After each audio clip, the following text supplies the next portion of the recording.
I think that people just need to be realistic. And what I mean by that is I think it's so easy to cop out and say, well, I don't have time for that. Or I put this to the side because it just wasn't in my schedule. I'm too busy for that. When people say that, the very first thing, and I'm the world's worst about this because I do own an e-commerce store, but the very first thing I say is,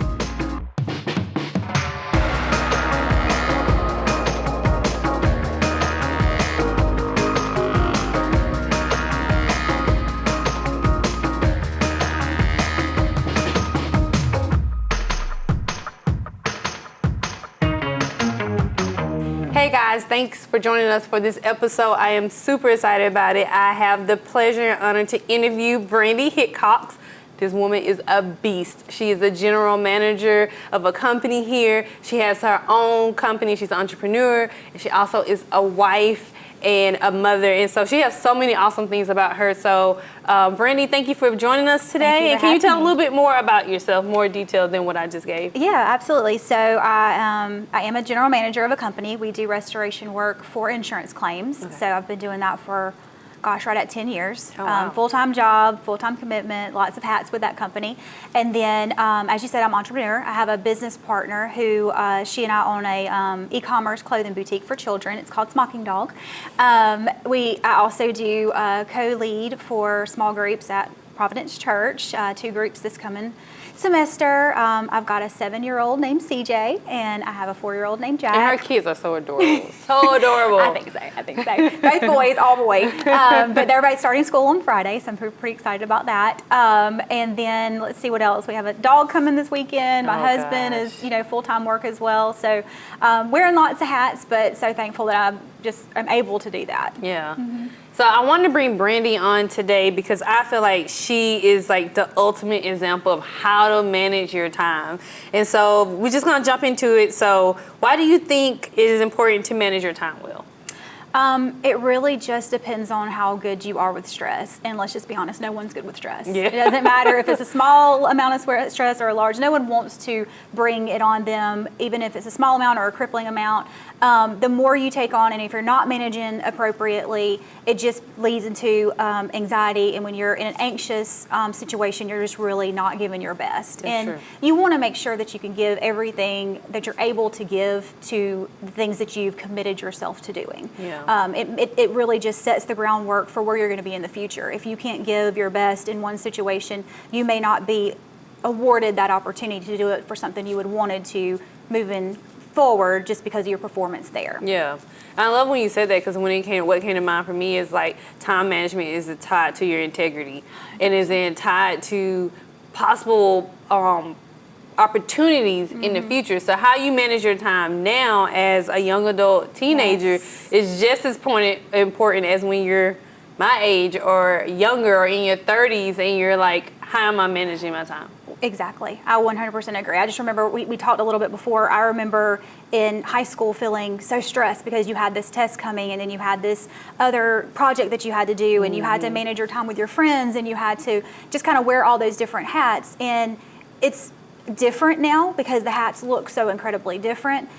Stress is stress no matter at what age. So it's no less important if you're a young adult versus if you're, in advanced age or in your advanced career, or if you're having multiple businesses or multiple career roles. It's not going to be much different as far as the importance to you at that time. I look back now and I think, gosh, I wish I could be as stressed as I was when I was 17. But at 17, it was very important to me. And it's important just not to waste time, like especially I feel like Generation Z and younger generations with social media and a phone. I mean, I grew up, I'm not trying to age myself, but I'm not ashamed. We didn't have cell phones. We didn't have all this stuff. So now it's like being distracted is way more easier than ever before. 100%. And so I definitely think it's a part of great time management. 100%. Why is it important for young adults to learn time management at an early age? So, we touched on this a while ago. The thing about it is it's important when you're young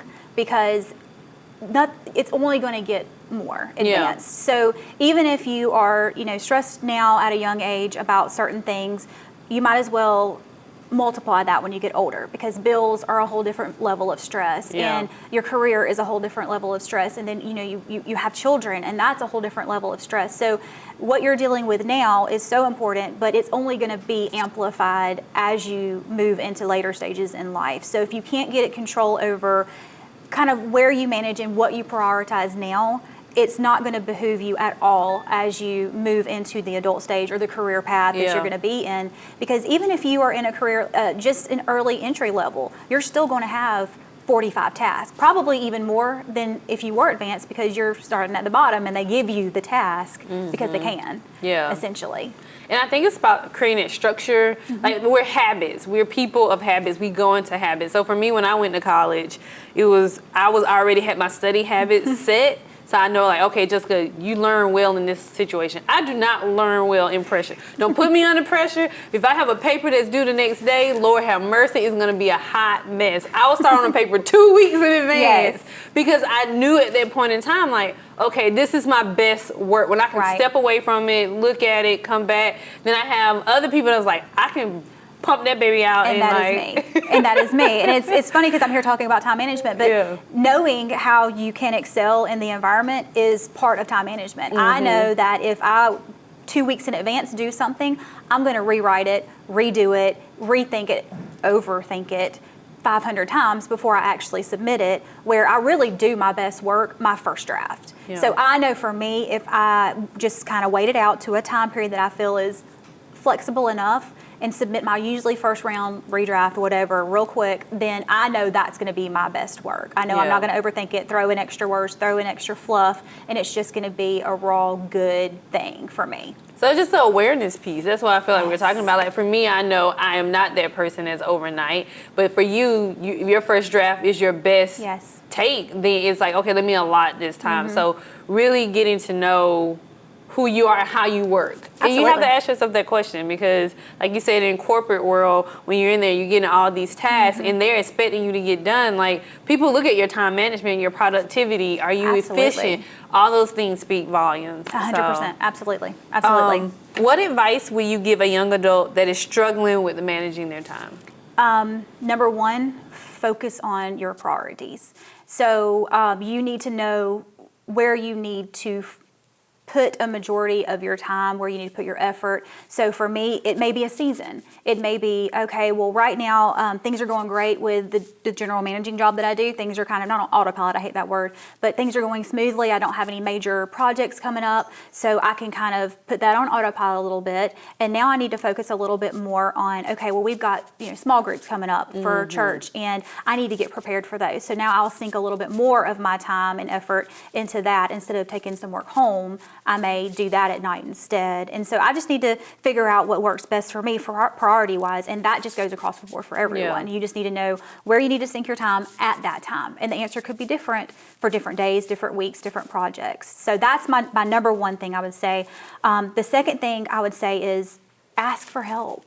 I think that we live in a culture where if you ask for help or you kind of want someone to assist you with something, then you're almost considered weak, or she can't handle it, or it's too much for her, or too much for him. And that is so not the case. I can say I was like that for a very long time, of control type A personality, shocker. So I was the world's worst about asking for help or accepting help. And I have just learned through the years that the best things that have come out of my life has been where other people were involved with them.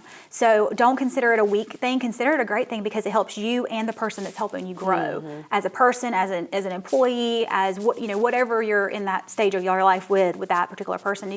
You're able to teach them, they're able to learn from you, and vice versa. And you can get something out of people that you may not have ever been blessed with had you not just taken a second to step back and say, I need a breather. I can't do this by myself. So ask for help is a big one. Don't be prideful. Absolutely. Like, let go to pride and say, okay, I'm juggling too many balls in the air. Something's gonna fall. I need help. And asking somebody to come and help you juggle, or take some stuff away from you. And when I think about teenagers, I think about a perfect example to come to mind. Like, if you're a football player, or you play sports, or you're in the band, you have to manage your schoolwork, you have to manage practice, you have to manage all these different things that go on. So in a way, those activities kind of give you time management. Like, I know I have this hour to do this or this or that. But I also think about those teens that are not as much involved and they're just on their phones. Yes. And like, I guess if we can speak to what are some things other than, you know, like you said, the priority, but what are some other things they might can put in place to kind of help them I as think well? that people just need to be realistic. And what I mean by that is I think it's so easy to cop out and say, well, I don't have time for that. Or That's true. I put this to the side because it just wasn't in my schedule. I'm too busy for that. When people say that, the very first thing, and I'm the world's worst about this because I do own an e-commerce store, but the very first thing I say is, what's your screen time this week? Because that's a good question. you think realistically, it's easy to say I'm too busy, but when you say I'm too busy, but then you pull up your phone and you can go to your settings and you can see you've done 4.2 hours of screen time since Monday. Are you too busy? Yeah. You know, those are things you really kind of need to look into. And not saying that I don't think people should have, you know, screen time, or I don't think they should be able to, you know, watch the shows or hang out with friends. Of course, that's part of the priorities that you set. But just be realistic about whether you actually have the time for something or not, because we always make time for what's most important to us. And that's true, because we do have the time. It's going back to making things a priority. What is the priority? What is important that you need to get done this week? You don't have to shoot it out for the whole year. It's like, as you guys are going back to school, I really want you to think, like, what homework I need to get done today. Yes. If I allotted 30 minutes to do this, how much of an effect that will help for the rest of the week. Absolutely. And you know, it's those things that are thinking, because you spend 30 minutes on your phone. And it feels like 10. Yeah. It does. It goes by so fast. So when you guys are starting school back and you're especially with the virtual and in place and all those things going back, we want to encourage you guys, what is priority for that day? If you got math homework or a math test that due the next day,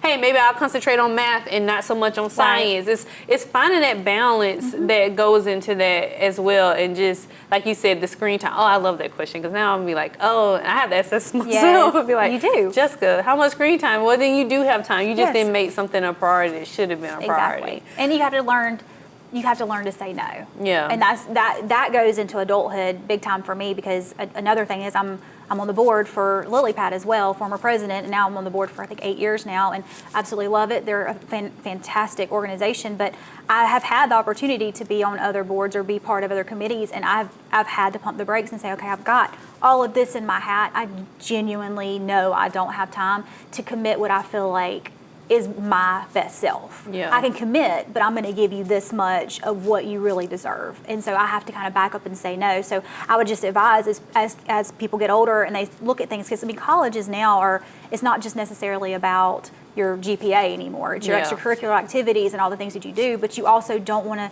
spread yourself so thin that you're not able to give your best self, which is what people are looking for. Yeah. So just learn to say no or back off of things that you know just will genuinely, realistically not fit into your schedule. And to enjoy life. I think that's part of it too. I think sometimes you take the opposite person that takes on too much stuff, that doesn't know how to say no, or they have this pressure on them to be something, maybe the top student or all this other stuff. Yes. You will miss out on your senior year. You will miss out on some of the best times in your life, because you're so stuck in one area. So make time for that too, in your time management of having fun, especially my planners. I want to shout out to all my planners, because I am one of you guys. I had to be like, Jessica, this is fun time. And so make sure you plan that, because that is a part of life. You don't want to look back and be like, oh my gosh, I did not make a friend. I don't have relationships. I don't have memories, because I was so focused in. So I think it's both. It's like that life balance. Yes, absolutely. What are some ways, we might have talked about this already, but what are some ways to combat distractions and procrastination? I think just focusing on where you spin your wheels. And I don't mean the screen time thing necessarily. Of course, that could be something. But if you are taking on something and you just feel like it's not for you, you're spinning your wheels. Or if it's something that you can do really well, but you realize you're spending 75% of your time on it, then maybe you're spinning your wheels. Just because you're good at something doesn't mean that you're not spinning your wheels with it. So just kind of identifying where you excel as a person. So in other words, if you're an outgoing personality, you being, behind a desk and, writing papers is not going to be as good as if you do a public speaking situation. So identify where you're just the best you could possibly be and try not to spin your wheels is kind of how I feel about that. And procrastination, I don't necessarily think that's a negative word just because I tend to be one with certain situations, but just know, if that works for you. And like we've talked about before. So it's not a negative thing necessarily, but it can be if you are not meant to be that person. So for me, it is negative because when I procrastinate, that means I'm scared to do something. Because normally I'm like a go-getter for the most part. Like if I know I need to get something, get it done. So for me, when I'm procrastinating, my thought in my brain goes, what are you avoiding? Right. And what are you scared of doing? And so I feel like when I hear procrastinate, like, I know it's something that's a trigger for me to be like, okay, I'm avoiding this because maybe I'm scared of failing, or maybe I'm scared of succeeding. I don't know what that is necessarily, but I do think it's learning what's a trigger. Like for you, it's not. Like for you realize I do my best work here. So it's not really procrastination. It's just managing that. For me, is a trigger to be like, okay, you avoiding this because I'm not the greatest at. Right. I tend to avoid things I'm not the best at. So you're good at everything. No, I'm not. Lord have mercy, I am not. But I tend to avoid those things until I'm made to do it. Then I'm forced, and I'm trying to get out of that now. I'm just like, okay, if you can jump ahead of it and feel a little bit more comfortable about it, then I want to avoid it. So I do think for if you're like me, then that's what it might trigger in you. And I guess our last question is what would you say to someone who thrives in procrastination? We kind of talked about that. For example, a person who loves to wait till last minute to complete a project because they work well under pressure. So figure out what works for you is 100% my answer on that. I can procrastinate on projects, like I said, because I do my best work with it. I cannot procrastinate with other things. Like I cannot procrastinate with our business, with Mackinac business, because everything's on a time. Like I'm not able to do that with that one. So figuring out what works for you and what element, and it goes all back to time management, because time management is a great word as a whole, because you're talking about your life, you're talking about your time, but you're also needing to break it up into brackets. I time manage my 9-to-5 business differently than I time manage my after hours business, or different than I manage my kids. And then they make decisions for me sometimes. All of them, not just my kids, but all the businesses make decisions for me sometimes. So just finding out what works for you in each individual area, but then as a whole, is just really going to move you forward. And then just, again, being realistic, and then also being flexible, because I'm the least flexible person in the world. When I've made a decision, the decision's made. Like there's no ands, ifs, or buts about it. But I have really learned, especially through doing this business that I own with my business partner, she is so incredibly flexible, and she is just amazing. And so I've learned so much from her, and part of what I've learned from her is just that things happen, and be flexible with the things that happen. And it's just carried over to the rest of my life, and I'm just so grateful for it, because they're put in your life for a reason, and I believe that to be true about the flexibility thing, because that's not something I'm really good with. I'm not the greatest flexible person either. It's something I'm learning. But I also think about people, like particularly this example, like when you wait last minute to do a project, you almost sometimes can put yourself in get a little trouble when, like, what if you don't have all your supplies? What if something breaks down? What if all that stuff? So I don't think there's nothing wrong with it. I'm just saying, think about those things when you do, because say you got a paper you got to turn in the next day, and the thing is, your computer go kaput, or like the computer lab is not open, or whatever the case, the situation may be. Now you really screw. So I do agree with. When you have variables, it's a little harder to procrastinate and be flexible. I do agree with that for sure. So think about that when you guys are out there and you're working. Just be mindful of that. Like, hey, be flexible, but be mindful. If I do wait till last minute, this is something that Yes. may occur. Yes. And I need to be willing to address it and deal with it. So Absolutely. But Brandy, thank you so much. Thank you for I having enjoyed me. it. I did too. Love it so much. And I'm so glad you came on. We hope this was something you guys can take with you as you go start the school year, whether you're going to college, high school, or whether you're starting a brand new job. We hope you guys have some tips you can take with you to learn just how to better manage your time as you move forward. And we'll see you later.